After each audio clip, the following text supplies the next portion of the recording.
Okay, starting in 1, 2, 3.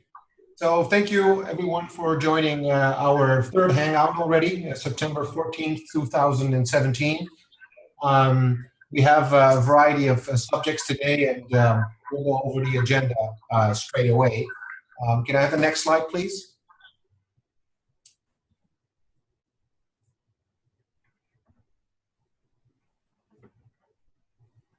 Thank you.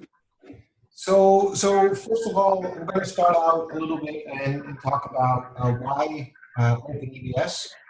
I will cover this particular topic as we have more speakers lined up. Next, we will go briefly over the OpenEBS community updates because we have been growing pretty heavily, I must say, which is a good sign for us.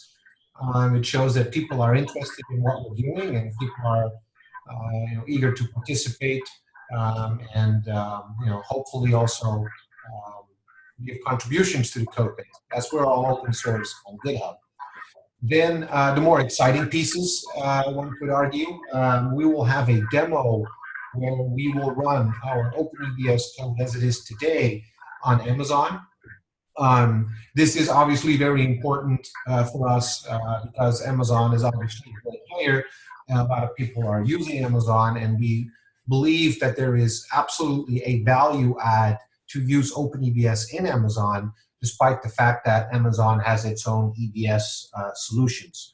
The benefits that it brings will hopefully become clear as I go over the why OpenEBS aspects of things. Then we'll do some benchmarking, a database on containers. I would like to point out that performance optimization is still ongoing. We believe that getting the code base into a state that it is stable and rock solid is more important than optimizing for speed. However, we did manage to get some reasonable results already, which we want to share with all of you. And then the final piece is some questions and answers, but you can always interrupt me at any given time, actually. There is this raise hand button that you can use to ask a question. So if I can have the next slide, please. First, I want to go over a little bit of history. I believe that history is important for us so that we can understand why we got here and why we are doing certain things the way we are doing them. And in particular, on the right side, what you see is actually one of the first network cards that I was using back in the day. It still had the old connections as well as the UDP connections or UTP connections, physical connections, I should say, that we have grown accustomed with. And you can see by the shape of the slot that it is a very old card. And this one did not even have the fancy boot ROM on top of it because booting from the network was, obviously not something very common. These devices were pretty slow. And back in the day, next to TCP/IP, we had several other protocols. One of them was IPX/SPX from Novell. If you still remember, these type of protocols, that's how far back I'm talking right now. Because what we had back then was several instances of these file servers, so to speak, which you logged on to through special drivers, but drivers nonetheless for Novell-based networks. And that was basically the very beginning of centralized storage, in the sense that the concept of a file server was born in that era. Performance obviously wasn't really good. These cards are nowhere near the speeds that we had today. But back then, it didn't really matter all that much yet because the number of users was relatively limited. And the disk drives were not as fast back then. You did not have 15K SAS drives at that time. But there were also significant downsides to that, all those small islands, and one of them obviously was performance. So by aggregating multiple disks into one larger volume, you could have the performance of multiple disks coming from one volume, and that was one of the first things that drove storage consolidation. The other problem back then was backup jobs. They were very hard and difficult to manage. There were several backup companies, several that don't exist today anymore. But you can imagine that if you have, several of these servers that need to be backed up, things become very difficult, more so because the backup job took very long.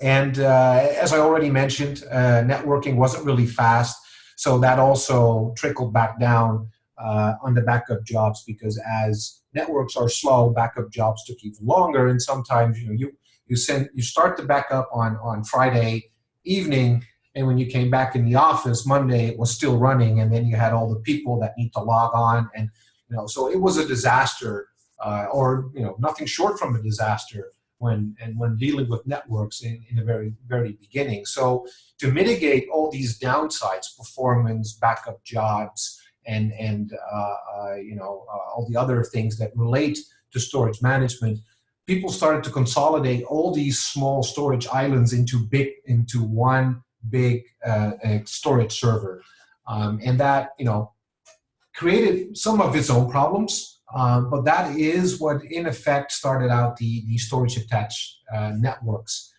So can I have the next slide, please? So in storage attached networks, or SAN, obviously there's also NAS, which stands for Network Attached Storage.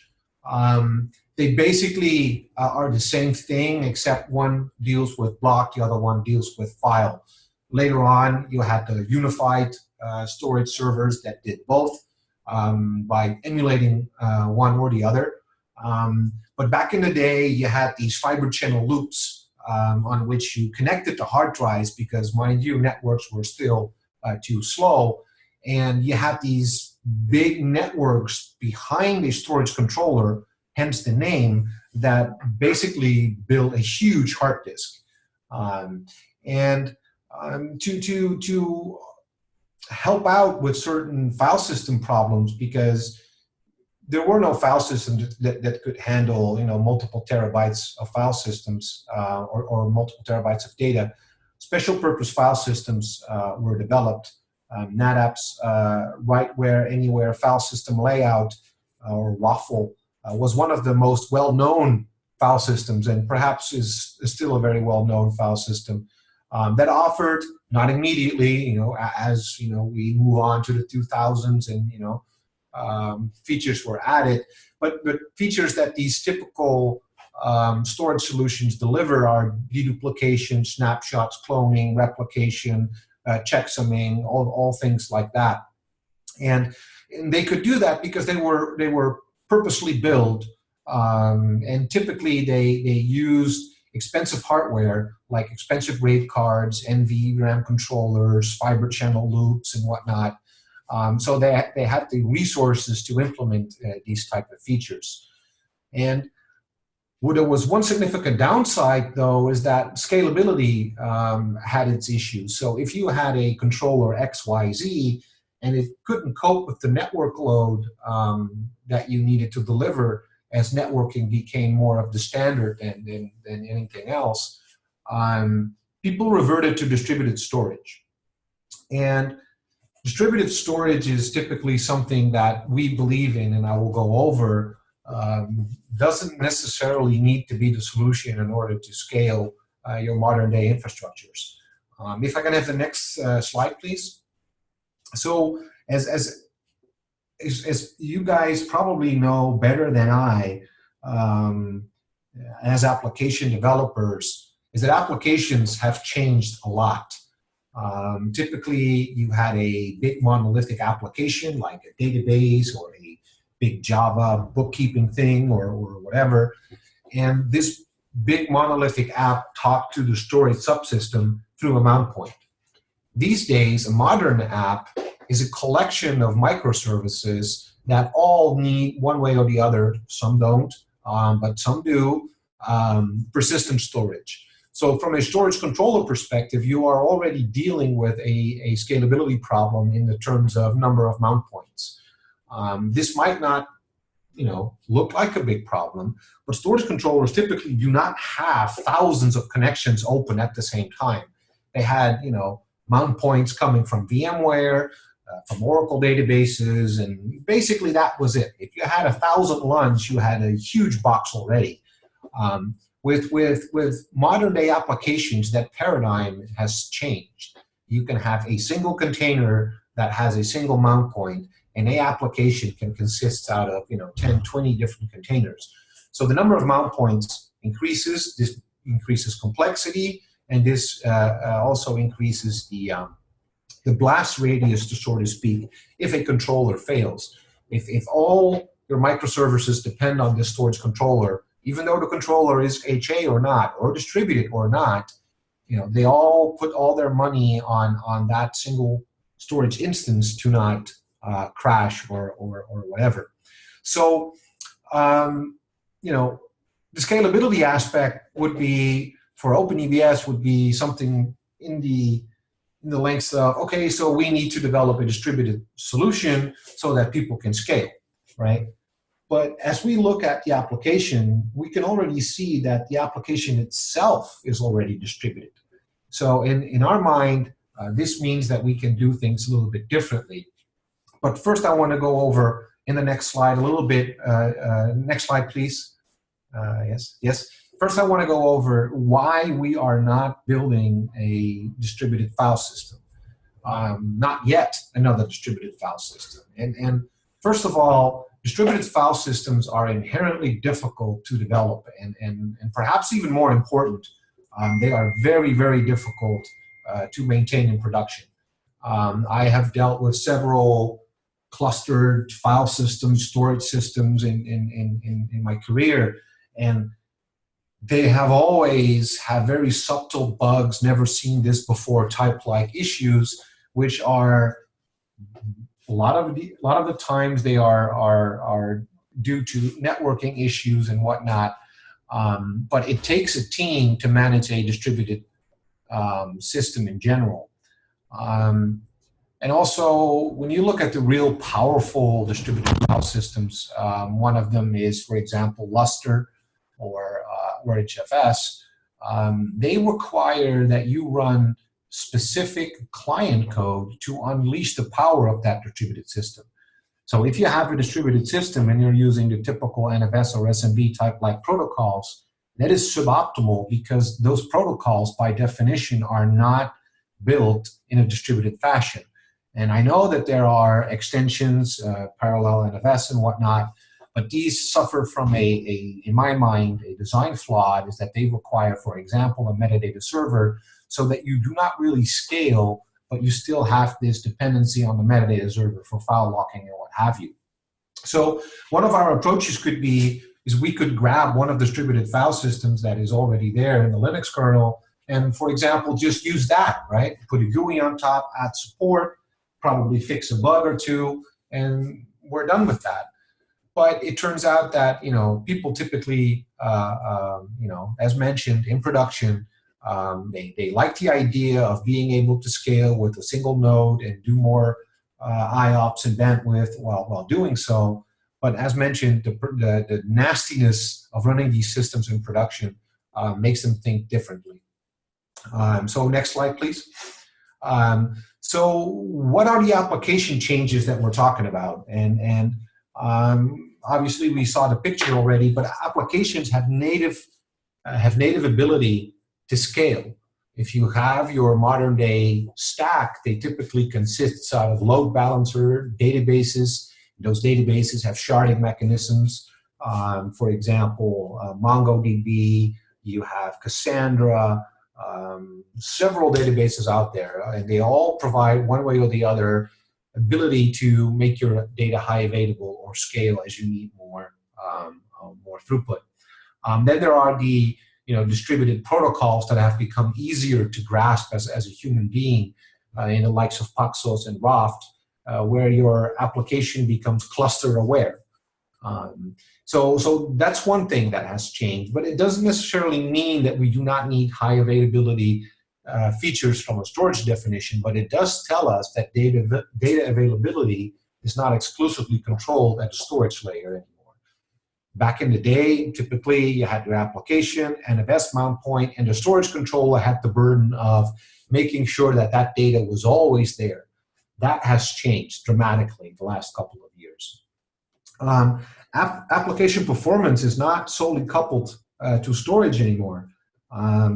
When dealing with storage sizing, one thing that people typically speak of is how many IOPS can it do? I need more IOPS. And when people purchase storage, they want to have 10,000 IOPS today, but in the next 3 years, they want a system that should be able to handle 50,000 IOPS. So it becomes a capacity planning issue. With distributed applications like modern day applications are, this is completely decoupled because the architecture allows you to add a load balancer, allows you to add a replica of your database and basically load balance your load between them. And finally, the developer who writes the application, the DevOps persona, he or she knows best how to actually how the storage should actually be managed. So it would make a lot more sense that we could define that intent into the YAML, to sort of speak. So how we manage and deploy applications has changed a lot as well. YAML, declarative state, is the norm. And so, in summary, applications have changed a lot, but somebody forgot to tell storage. We believe that we have a better solution to that. So in the next slide, why OpenEBS? So first of all, one of the things that the first bullet point, which is important to me, is that we bring enterprise class storage features to individual storage containers. And what that means is that even though that we are building something new, we do not want to make a compromise on storage features that people have grown accustomed to. We at CloudByte have been doing storage for several years, and we know how these features can save a storage admin's life in general. And we do not want to take away any of these features while developing something brand new. Cloud native design, what that basically means is that we are developing OpenEBS with the same methodology that typical applications are developed. We could say that OpenEBS is a storage system. We could say OpenEBS is just another app that happens to handle your storage, right? So what we don't do is monkey patch our existing product, to sort of speak, and make it integrate with Kubernetes, Mesosphere, or what have you. We are really fundamentally rebuilding everything from scratch because we believe that that is the only way to do it. And that also means that we believe that we do not have to build a distributed system because the application is already distributed. If we tie into those development methodologies, we get a distributed storage solution out of the gate without necessarily needing to develop a clustered file system or clustered storage system. We believe also that it has to be in user space. These are not solely due to the fact that the kernel becomes more of the bottleneck, but also as applications in containers are effectively depending on a binary interface, the Linux kernel mostly these days. And we can see this because Windows natively allows you to run Linux binaries. So Linux has become like a standard, to sort of speak. But kernel features might differ, right? So you could have a 2.6 kernel on CentOS and a 4. Whatever kernel on Ubuntu, but you still want to be able to run our storage solution, or we want you to be able to do this. And if we would depend on a specific kernel feature, this would be impossible. So it has to be in user space. Declarative provisioning and protection policies, what that means is that when the DevOps persona defines the application, I also define what the application should do in terms of protection and provisioning. So to give you a clear example, I want to have snapshots of my database every hour, and then I want to have every week, I want you to replicate 7 days snapshots to, I don't know, somewhere else, right? Oh, and by the way, do that, using those enterprise class storage features, which means incremental and not, rsync or anything like that. And also, when you've done that, make a copy for every month to an S3 bucket somewhere in Amazon. So the whole flow of your data is defined by the DevOps person and not by a storage admin that does it obviously completely wrong from a DevOps perspective. So we reduce friction there. Multi-cloud, we believe that is very important. This ties into the fact that we're also fully running in user space. Multi-cloud because data mobility is very important, and we want to have that included into our product from the start. Data mobility allows you to go from Amazon to Azure, and from Azure to DigitalOcean, and from DigitalOcean back to your own private cloud. We become a toolbox, to so to speak, to move your data across clouds and use them in different clouds at the same time. This is a really, really important feature, or we believe that this is a really important feature. And finally, as mentioned before, we are not a clustered storage instance, but we are a cluster of storage instances. And this is a small difference, but in our mind, a very important one, because we do not believe that adding complexity at a storage layer is needed in order to become a modern-day storage solution with all the reliability aspects needed. And then I think that was it. Unless there are any questions, I would like to hand it over to the next speaker that talks about the community updates by going through the next slide. So thank you very much. If there are any follow-up on questions, reach out to me on Twitter or email me or whatever. Thank you.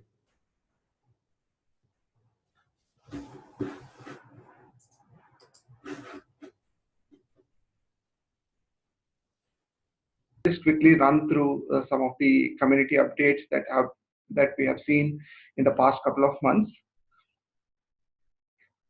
Our GitHub stars have definitely seen a huge growth, somewhere from 500 to around 1,800 now, and we are seeing a lot of interest from people all around the world.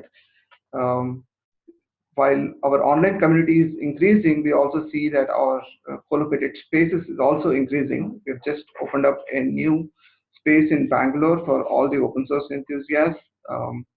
Everyone around here or anybody visiting Bangalore is welcome to drop into our open source cafe. We run regular meetups almost every Thursdays, Fridays and Saturdays for anyone who wants to play with Golang or Kubernetes or OpenEBS.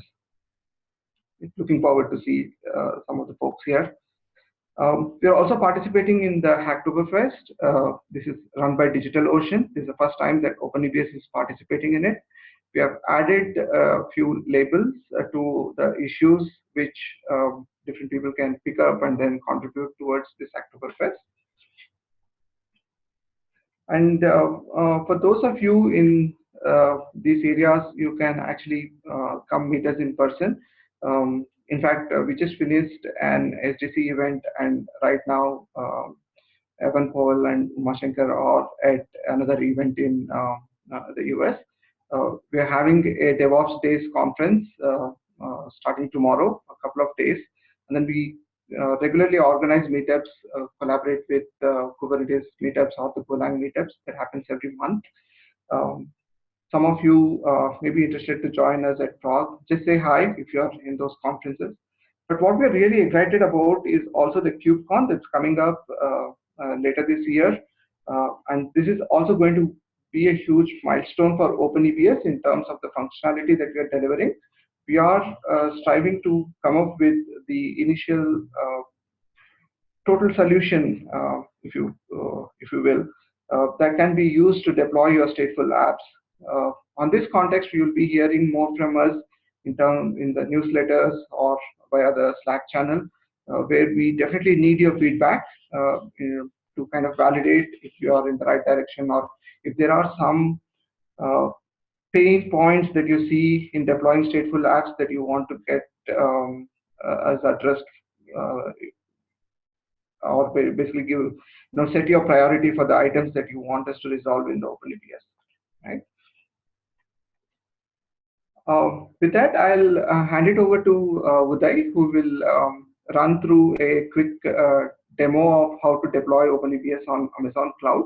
This is in line with the demos that we have done in the past online meetups, where we show how to easily deploy it on Google Cloud, and also as a DevOps developer, how you could actually bring it up within like 10 minutes on your laptop. So over to you, Uday.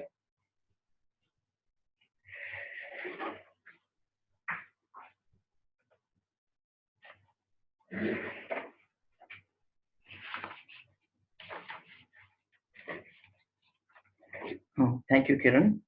Hello, everyone. Now, this is Uday. I'm a contributor at OpenEBS. Okay, I'll be taking you through the demo of deploying Kubernetes and OpenEBS on Amazon Cloud today. Before we actually start off with the demo, I would like to take you through the prerequisites that would be required for actually deploying this.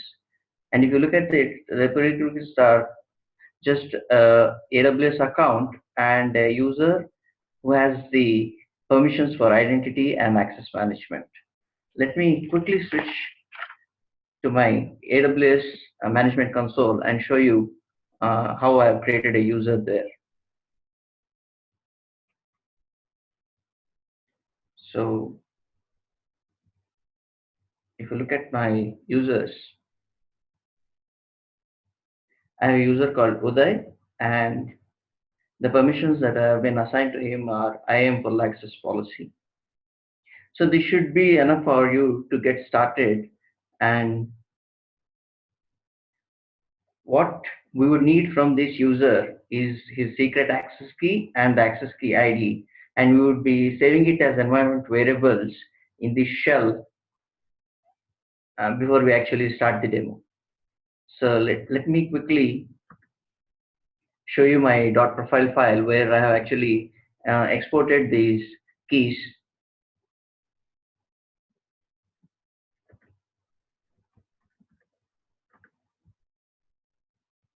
So if you look at the bottom, you see that I've exported the AWS access key ID and AWS secret access key. This enables us or the user whose credentials have been saved here to access AWS resources from the shell itself. So it doesn't have to use the browser, or it doesn't have to use the Amazon management console to do the creation of Kubernetes clusters or bringing up EC2 instances.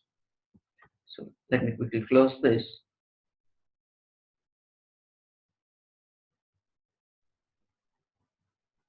Right. So moving on to the next slide, what is that we are trying to achieve here? So if you look at it, we have two states. One is the current state where we don't have anything on our AWS running, whereas there's a desired state where we want our Kubernetes and OpenEBS running on top of Amazon Cloud. So, what will the Kubernetes cluster contain once it is deployed on Amazon Cloud? So what we are trying to bring up here is a very basic setup of Kubernetes master with a couple of Kubernetes worker nodes. Now we have been talking about Amazon, then Kubernetes, and OpenEBS, and this deployment looks huge. But the thought process would be: is this deployment going to be difficult? It is not actually. It is quite simple and easy. If you could just visit our OpenEBS GitHub repo and go to the subsection of E2E, you can see that we have a deployment. We have defined the deployment instructions and have created an automation script which simplifies the deployment of Kubernetes and OpenEBS on Amazon Cloud. So for this demo, I'll be using the same script which I have already downloaded it on my workstation. So let me quickly switch to the terminal and take you forward.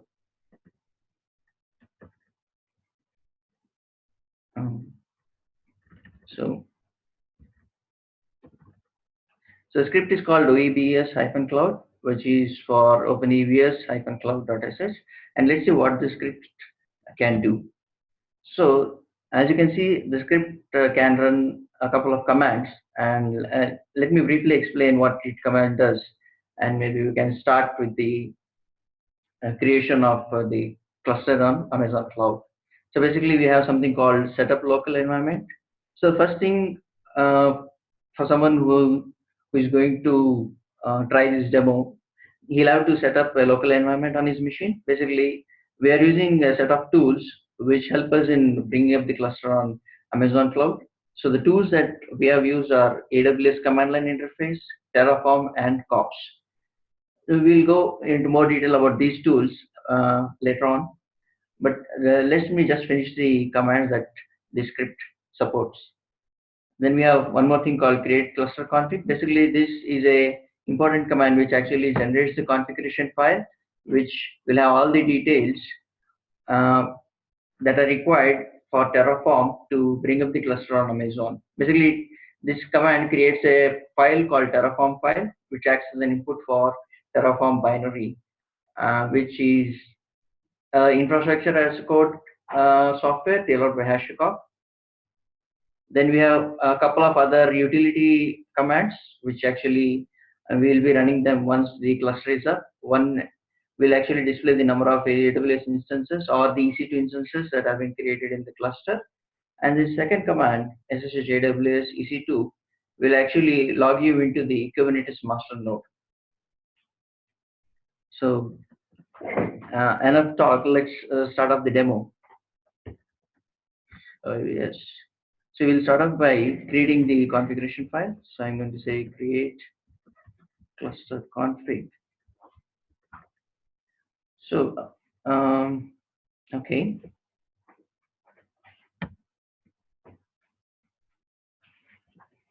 Basically, create cluster config creates a lot of things and dumps them into a file called Terraform file.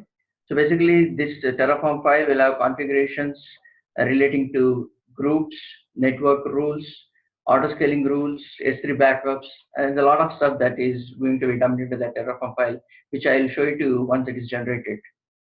So I can see, as you can see, it has created a group called OpenEBS admins group. Let me quickly switch to my Amazon management console.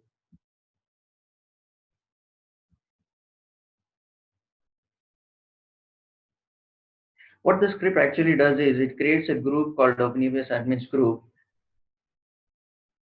and if you look at the permissions, it has Amazon EC2 full access permission, Amazon S3 full access permission. Basically, in order to use Amazon resources, these policies are required, and giving it to a single user doesn't make any sense. Usually, it's best practice to create groups which have all these permissions and then individually add users to them, so that it is inherited to them from the group. And so that's what we have been doing here. We are first creating a group, and later on the user Uday will be added to this group. So it looks like it has finished creating the policy. I mean, we just saw that it had policies called EC2 full access, S3 full access. So the attaching group policies to OpenEBS admins is what it does. Next, it creates something called an S3 bucket. Basically, the S3 bucket is created to store the state of the cluster. So as and when you make changes to the cluster, it is wise to actually have it in some remote location rather than a local workstation, where there is always a chance of the file getting deleted or replaced. So one of the backups that people usually use is Amazon S3 bucket, or there's another popular tool called Vagrant Vault, which people can use it. Currently, we are using the S3 bucket, but we'll also be looking at using the Vagrant's Vault functionality going forward. So the script, the create cluster config, also establishes a secure remote login between your workstation and the EC2 instances. And as you can see, we are using, as I told earlier, we are using COPS. COPS is actually generating the necessary Kubernetes configuration files that it requires to actually bring up the Kubernetes cluster on Amazon Cloud. So looks like the configuration file has been created. Just let me show you the file that it has created. So as you can see, there's a file called kubernetes.tf, and let me quickly open it and show you. So I can see, as you can see, there are a lot of things that it has. It all relates to what, I mean, you can call it as a configuration that actually describes the infrastructure that needs to be built on Amazon Cloud. So basically, this is a file that is passed to Terraform, which reads all this configuration and then tries to basically get to the desired state that we want on Amazon Cloud. Okay, and this is a very lengthy file. Maybe I'll just clear. So we'll be running Terraform init first. Terraform init, I mean, basically, this command is run to actually initialize any plugins that Terraform would require to actually get this infrastructure to be deployed on Amazon Cloud. Basically, we are using AWS now, so Terraform will require a plugin called AWS plugin, which is as initialized, and it also initializes the working directory that it has been run from, in case it needs to save the state of the file somewhere. I mean, ls. So now we are seeing only kubernetes.tf file, but later on when you actually apply the infrastructure, there are some additional files that Terraform creates, which will be created in this working directory. So there's one more command called Terraform plan. Terraform plan is more like an inspect tool, which actually checks your configuration for any errors and allows you to make modifications before you deploy it into the cloud. When I mean, if you look at the output, it shows all green. Looks like our configuration is intact and we are good to go. Now, let me go ahead and apply our configuration. If it's all good, then our configuration should have deployed Kubernetes on Amazon Cloud.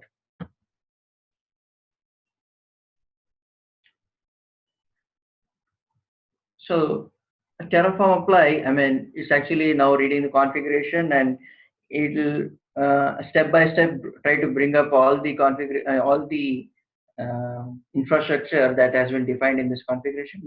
So this might take a little bit of time. In the meantime, let me quickly switch to the slide and show you what is actually happening in the background.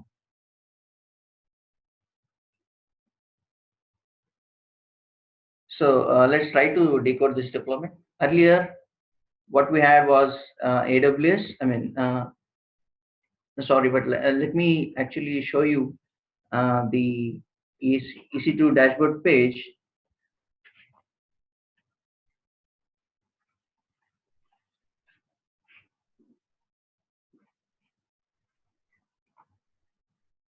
So if you look at the running instances, currently we do not have any EC2 instances running, but once the deployment is complete, let us come back and check what the running instances shows. So right now we don't have anything on AWS cloud.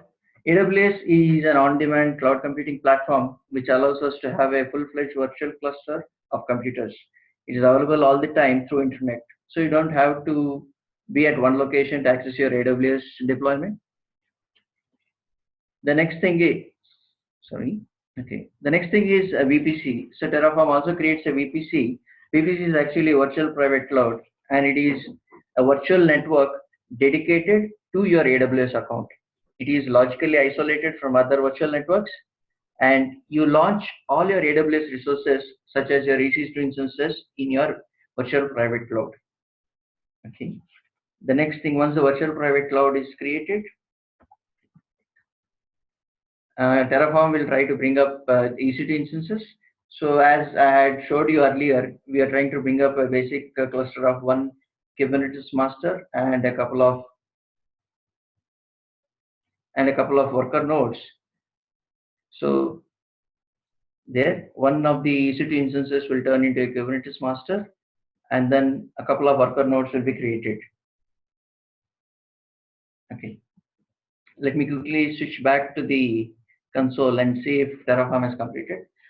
Yes, looks like we didn't have any errors. So Terraform has deployed a Kubernetes on Amazon Cloud. Let me quickly switch to the EC2 console, which we had noticed earlier that we did not have any running EC2 instances.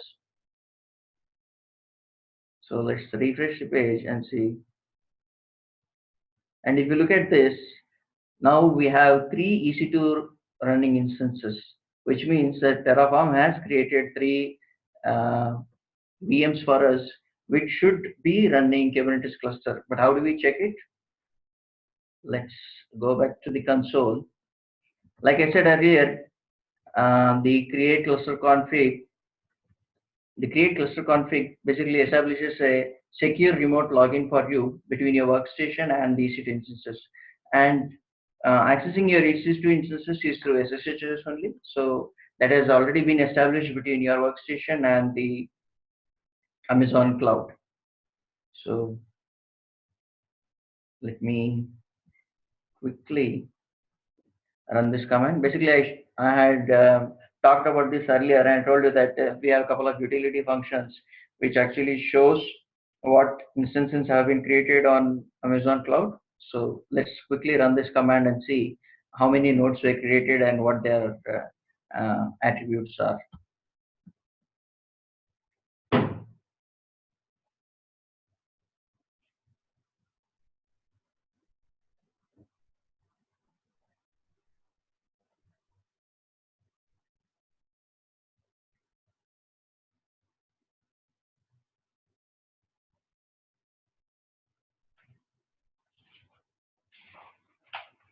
So as you can see, we have one master and a couple of worker nodes running. We have something called a private IP address and something called a public IP address. Private IP address is something internal to the virtual private cloud that I was talking about. Basically, Kubernetes, basically Amazon assigns these private IPs to the worker and master nodes inside the cluster. Whereas these public IPs are something which, if we have some service that we want to access outside of Amazon cloud through a browser, then these are the public IPs that we will utilize. Now, let me quickly switch back to the tools that we have used in deploying this Kubernetes and OpenEBS on Amazon. So basically, we have used 3 tools here. One is COPS, Terraform, and AWS CLI. COPS is a tool which allows us to create Kubernetes clusters from the command line. This tool was basically developed by the folks from Kubernetes, and COPS basically supports AWS, officially supports AWS basically. So they also have VMware vSphere in alpha and even GCE, and they have other platforms planned. But that is not the main reason that we are using COPS. COPS has one more feature where it actually outputs a configuration file which Terraform can understand. So Terraform is actually infrastructure as a code software from HashiCorp. It allows users to create configurable data center infrastructure which are highly customizable. So basically, whatever configuration that COPS provides us, it can be further enhanced using Terraform. And Terraform maintains some state file through which you can basically revert to a, say, for example, your cluster state has gone to some invalid state. Using Terraform, there is always a option to get your state, cluster state, to a good condition by reverting it to a previous valid state. And the other tool that we have used for this deployment is AWS command line interface. Basically, it is a unified tool from Amazon Web Services, which has the ability to manage most of Amazon Web Services like EC2, S3, to name a few. So that's about the tool. Let's quickly go and check whether our Kubernetes cluster is up.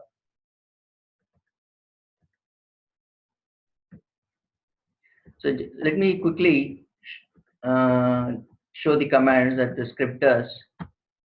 So we have a utility command called ssh aws ec2. We are going to run that, and it should take us to the Kubernetes master EC2 instance in Amazon cloud.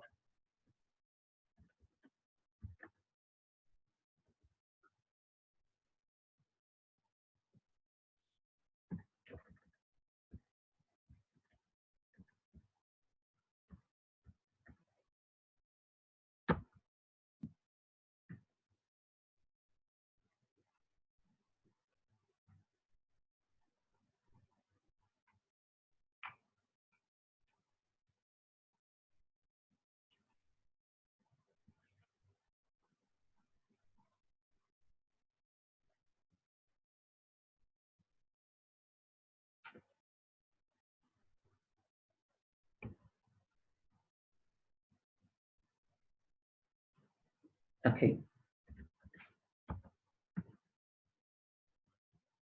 So, okay, what the script actually does is, before actually logging into the Kubernetes master, it checks whether OpenEBS is already being deployed on Kubernetes cluster, and if it is not, it does the deployment of OpenEBS for you, and we should be able to see that in a moment.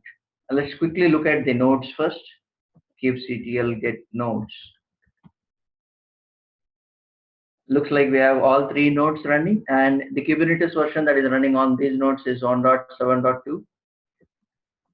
Let's now check our OpenEBS deployment. Oh, sorry, I meant to type get pods. Right. So we have a couple of pods running from OpenEBS deployment, and both are in running state. If you look at the pods, one is called the Maya API server pod. Maya API server pod contains the core logic for spinning up volumes. It receives a request from OpenEBS provisioner and creates volume based on the attributes that are defined in the YAML. Whereas OpenEBS provisioner acts as an interface between Kubernetes and the Maya API server and relays the volume creation request to Maya API server. Now that we have the setup of OpenEBS and Kubernetes ready on Amazon Cloud, my friend Karthik will be demoing benchmarking Percona on OpenEBS. Over to you, Karthik.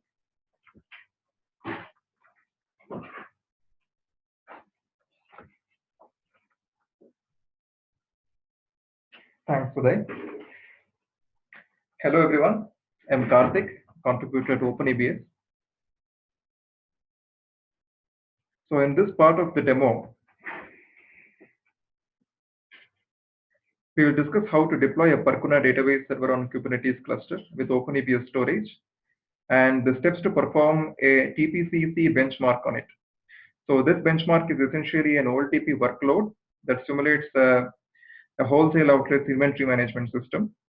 And in this process, we shall also set up the monitoring using Percona's monitoring management utilities. So what is the motivation of this exercise? We all know Percona is a popular TP. So it is in heavy use in its container avatar in the cloud for various use cases. So it is worthwhile to see how it performs with different storage backends like OpenEBS. Also, the TPCC benchmark itself is pretty old. It's actually around 20 years old, but it's a standard benchmark which is adopted by various database vendors, Oracle, MySQL, MS SQL, Postgres, etc. And we would like to show how it can be run in a Kubernetes context.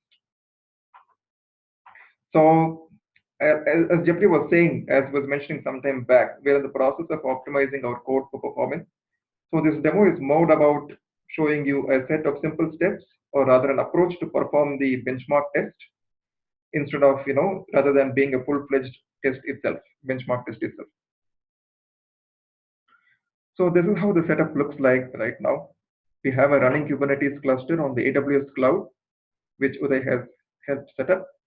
It has OpenEBS operator deployed. So we are going to run the Percona pod, the monitoring server pod, and the TPCC benchmark pod as we go.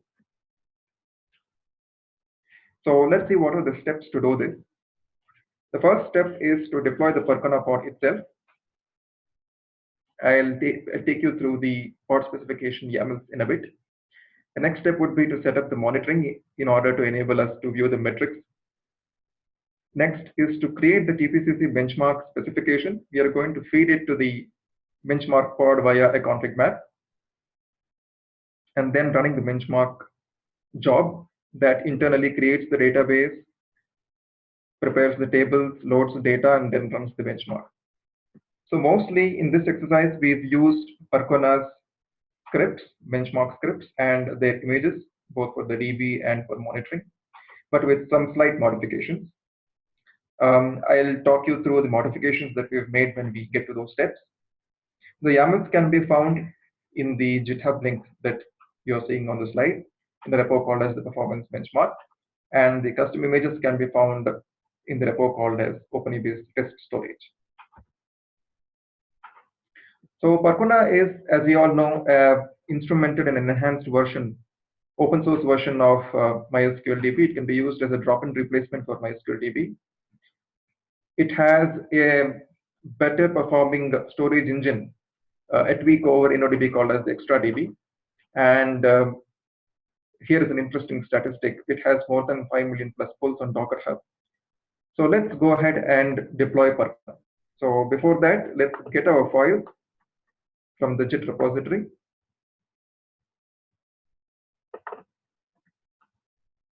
Here we are inside the EC2 instance for the master, the Kubernetes master.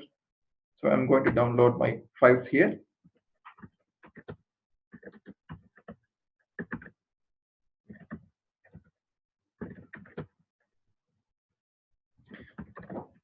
So here is the Percona pod specification YAML that we're using. A couple of interesting things. If you look at the image, it's the OpenEBS test custom Percona instead of the regular Percona, official Percona image. So we've added the PMM client, that is the Percona monitoring client packages into the Docker file for the Percona image. So we are using that custom image. And the next thing you would like to notice is we are using a persistent volume claim, which is actually using an OpenEBS Percona storage class. So let's go ahead and deploy Percona.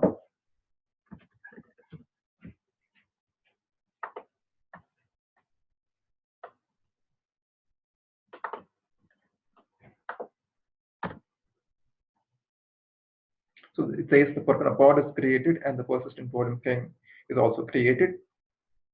Let's take a look at the status. It takes a bit of time for the images to be pulled. Yes, you can see that the persistent volumes have been created. You can notice that there is a controller pod and there are replica pods, which we also call as the front-end pod and the back-end pods. The replica pods, which actually hold the data, are distributed across the Kubernetes nodes.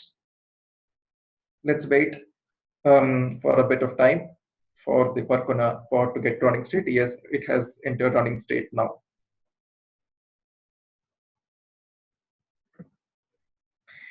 The next step is to set up the monitoring. And we are going to use the Percona's monitoring management utilities to do that. Let's just take a look at it. So this also is a pretty popular open source tool for monitoring MySQL metrics and general system metrics on the host, DB host. So it has two parts, the PMM server and PMM client. The PMM server is available in different forms. It is available as Docker image. It is available as a prepackaged VM. You get an OVF5 which you can deploy in VMware environments. And there is also an Amazon virtual machine. The PMM client is the next part. It actually sits on the database host, and it collects the server and general system metrics. It also provides us with a tool, a CLI tool called as PMM admin, which we can use for configuration and verification tasks. So let's go ahead and deploy the Percona server image as a Kubernetes pod. I'm going to show you the pod specification YAML for the PMM server. You can see that it actually uses Prometheus for monitoring, Console for host discovery and registration. It uses Grafana for graphing and analytics. We've created some volumes, and I have actually chosen to create them as MTDAR, but it is recommended. I don't need this monitoring data beyond the scope of this run. So I've chosen to create the volumes as MTDAR volumes, which are ephemeral. Once the pod dies, we will lose this data, but it is recommended to create these and create persistent volumes for storing this data. You could even use OpenEBS persistent volumes for this purpose. We are also exposing this as a service so that we can access the Percona monitoring server dashboard from outside. We are using a node port 31758 to achieve this. So let's go ahead and deploy the Percona monitoring server pod.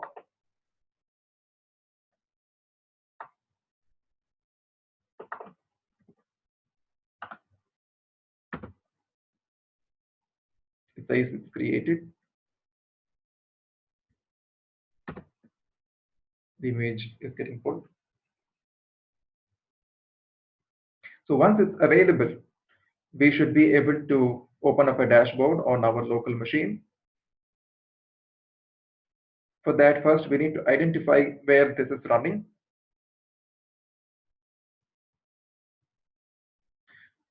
Let's do that via kubectl describe command to find out where the PMM server pod is getting deployed, which node it is getting deployed on, and then identify the public IP corresponding to that node.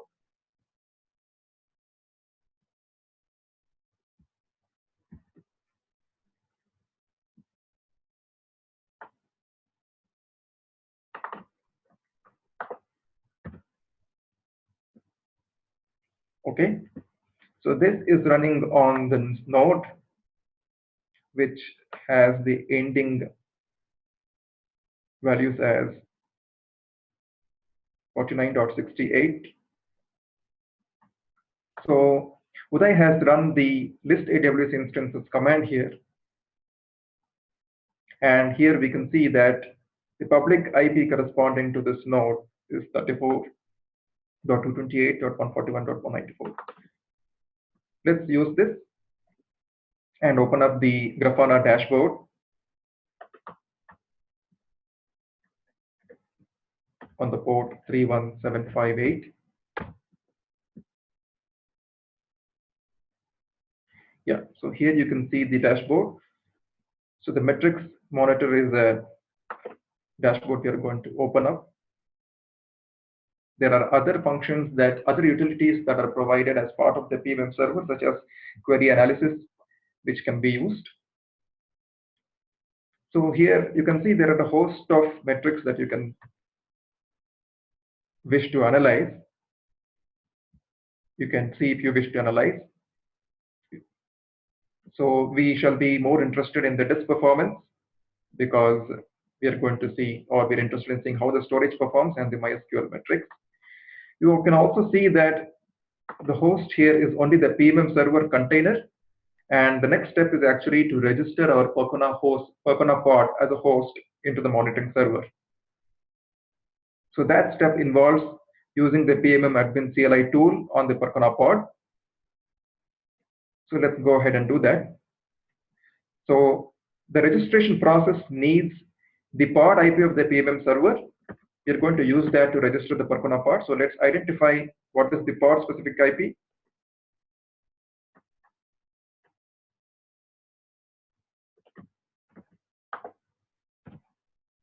Okay, it is 100.96.1.7.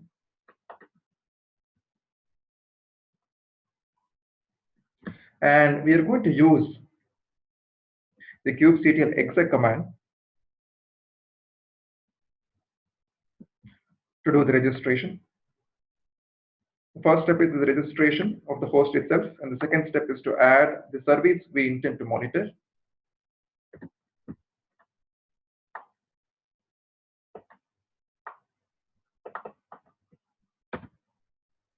Okay, so we've registered it.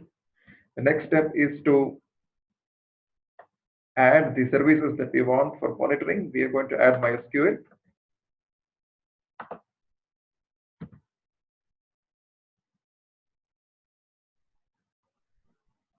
Okay, so it says that the MySQL service is getting monitored.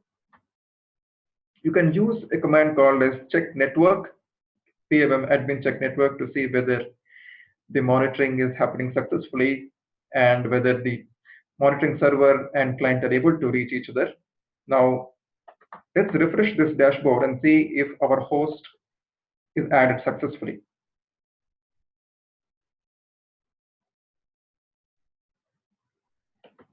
Yes, here is our Percona container.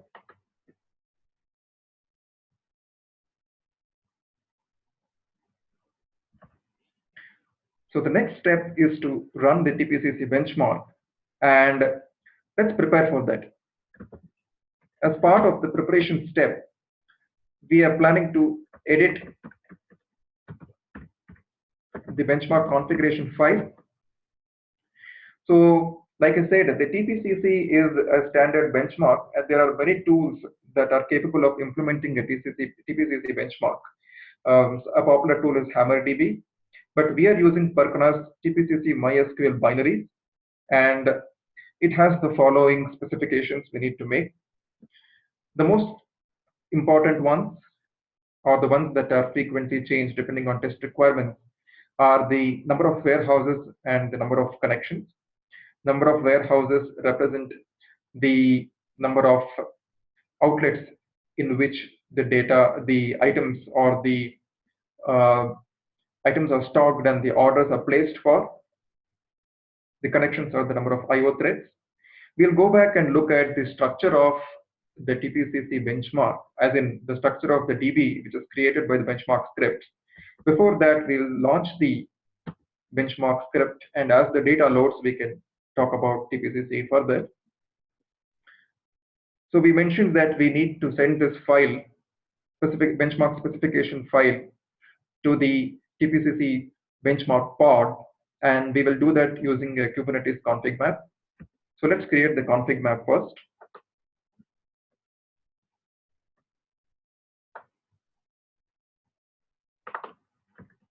So just a note about the config map creation here. So pushing files into pods using config map works well in the later versions of Kubernetes. Apparently, it has a few issues with older ones. So the GitHub repo also has another version of this TPCC benchmark job specification YAML, which makes use of the host path. Let's describe the config map and see whether it holds the data that we require. You can see that we just have a sample spec here. We have one warehouse in the interest of time.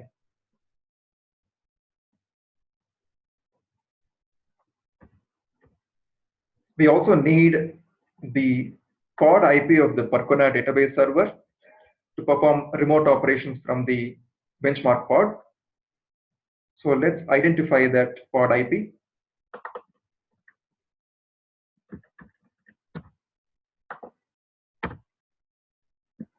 Okay, here it is.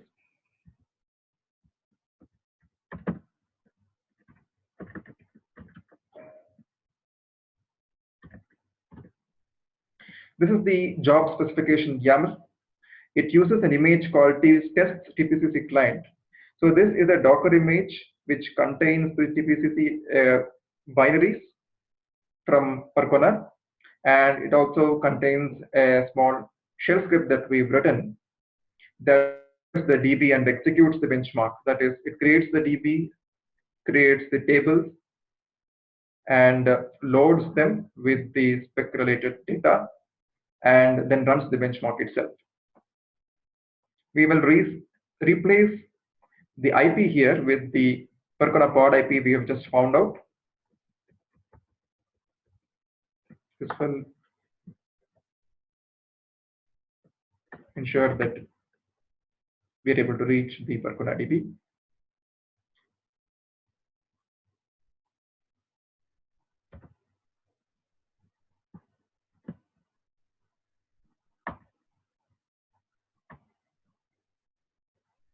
Okay, with this, we are good to start the benchmark.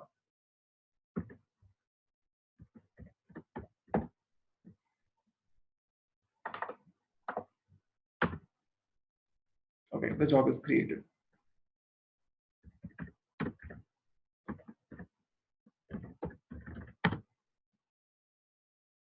Okay, the benchmark, the test TPCC client image is getting pulled.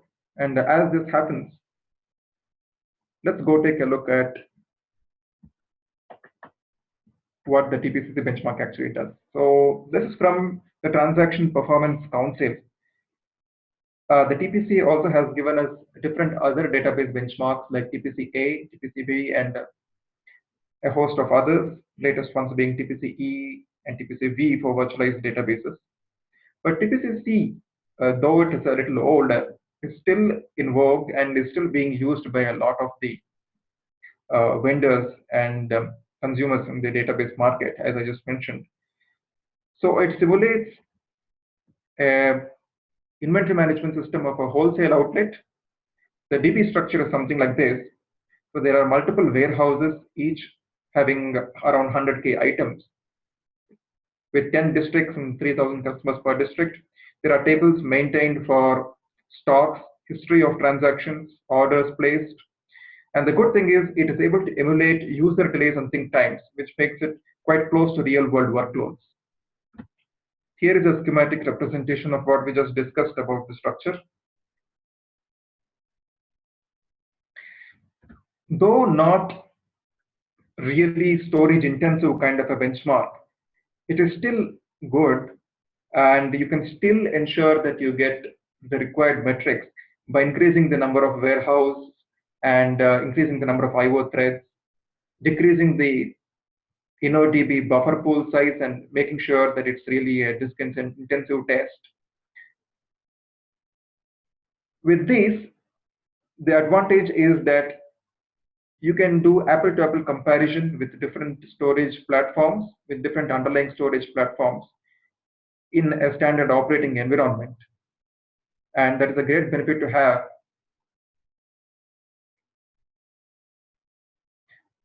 Let's go ahead and see what is happening with our benchmark run. The benchmark job is running. Let's just look at the logs and see what stage it is at. Okay, the database loading is happening, which means that the MySQL transactions have started. We can go to the Grafana dashboard and see what's happening with the MySQL queries. So again, as I said, there are a host of metrics that are available here. The test intent, based on the test intent, the metrics assume relevance. So we can see that there is some spike here, which is indicating the MySQL queries that are happening. Like I said, we just have one warehouse, and it is more illustration of the approach to do Percona benchmarking in a Kubernetes environment rather than a full-fledged benchmark test. Let's also take a look at the other metrics that are available. One of interest to us is the disk performance dashboard, which has disk latency, disk operations, etc. You can see multiple devices here, XVD-A, XVD-C, SD-A. So the ones beginning with XVD here are coming from the Amazon cloud. They are the elastic block volumes for the EC2 instance. The one which is SD-A is the SCSI device, which is coming from the OpenEBS. It is the OpenEBS persistent volume, which is being used as the data directory for the Percona DB.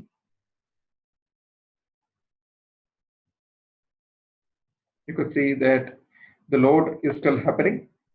And as we speak, the TPCC benchmark has started. So how do we interpret these logs? So we've set a test interval time of 10 seconds and a duration of 60 seconds with a ramp up of 10 seconds again. So after an initial warm-up period of 10 seconds, we are actually starting to display the metrics on the console. So the number on the leftmost corner, the 10, is telling the interval. The value after that, called as the TRX, semicolon 173, 177, 170. These are the number of new orders per minute that have happened in the previous interval. So the first 10 seconds, we've had 173 new orders. And the next 20 seconds, we've had, and in the next interval, that is from 10 seconds to 20 seconds, we had around 177 new orders. So the metric that the TPCC benchmark throws up is the transaction per minute, which is actually the new orders per minute. So it is interesting to see that TPC has prioritized this value over the other transactions. So we've got 1020 transactions per minute as the average value.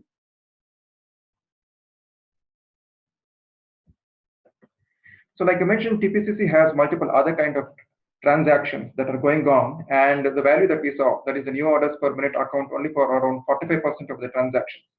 There are others like payments, stock scans, order inquiries, deliveries, etc. So you can actually safely assume that the overall transactions for this run is about double. So you could say somewhere around 2,000 transactions have taken place per minute. And so what is the corresponding value that we are seeing on the disk? So SDA it is, and we are let's go ahead and filter for SDA device.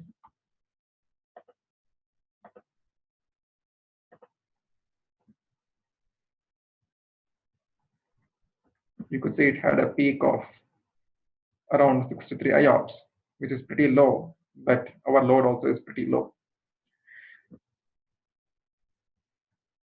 Okay, so this was about the method for running the Percona benchmark on a Kubernetes cluster.